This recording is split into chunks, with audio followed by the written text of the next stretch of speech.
भगवद्गीता अध्याय 1 भाग 2. येथे धर्मक्षेत्रे जेथे धार्मिक कार्य केली जातात असे ठिकाण. हा शब्द अत्यंत महत्त्वपूर्ण आहे, कारण कुरुक्षेत्र युद्धभूमीवर पुरुषोत्तम श्री भगवान हे अर्जुनाच्या बाजूने उपस्थित होते.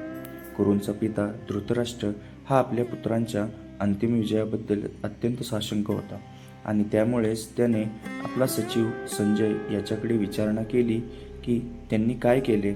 पूर्ण निर्धारयुक्त युद्ध करण्याच्या तयारीनेच स्वतःचे आणि आपला धाकटा भाऊ पांडू याचे पुत्र कुरुक्षेत्र येथील रणभूमीवर एकत्र आले असल्याची त्याला पुरेपूर खात्री होती. तरीसुद्धा त्याची विचारणा महत्त्वपूर्ण आहे.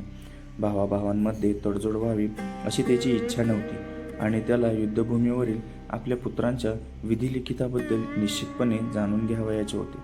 कुरुक्षेत्राचा वैदिक साहित्यामध्ये स्वर्गातील देवतांसाठी सुद्धा पूजनीय असे स्थान म्हणून उल्लेख करण्यात आला आहे आणि अशा पवित्र कुरुक्षेत्रावर युद्ध करण्याचे ठरविल्याने युद्धातील अंतिम निर्णयावर होणाऱ्या परिणामाने तर धृतराष्ट्र आणखी भयभीत झाला.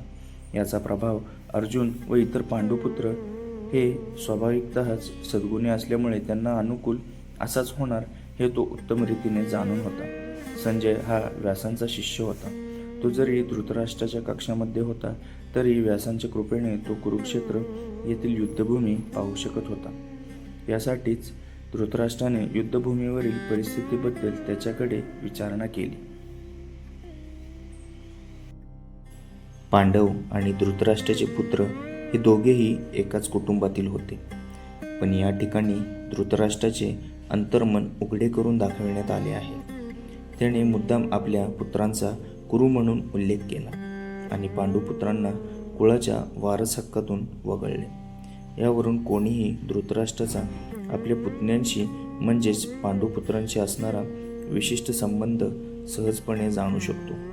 प्रारंभी केलेल्या चर्चेवरून हे निश्चित आहे की ज्याप्रमाणे भाताच्या शेतामधून अनावश्यक तृण काढून टाकले जाते, त्याप्रमाणे धर्मपिता भगवान श्रीकृष्णांच्या उपस्थितीत कुरुक्षेत्रावर तृणवत अशा धृतराष्ट्राच्या पुत्रांसहित इतर सर्वांचा समूळ नायनाट केला जाईल आणि युधिष्ठिर प्रमुख असलेल्या धार्मिक वृत्तीच्या लोकांची स्थापना स्वतः भगवंत करतील. धर्मक्षेत्रे व कुरुक्षेत्रे ऐतिहासिक आणि वैदिक महत्त्वाबरोबर हेही विशेष महत्त्व आहे.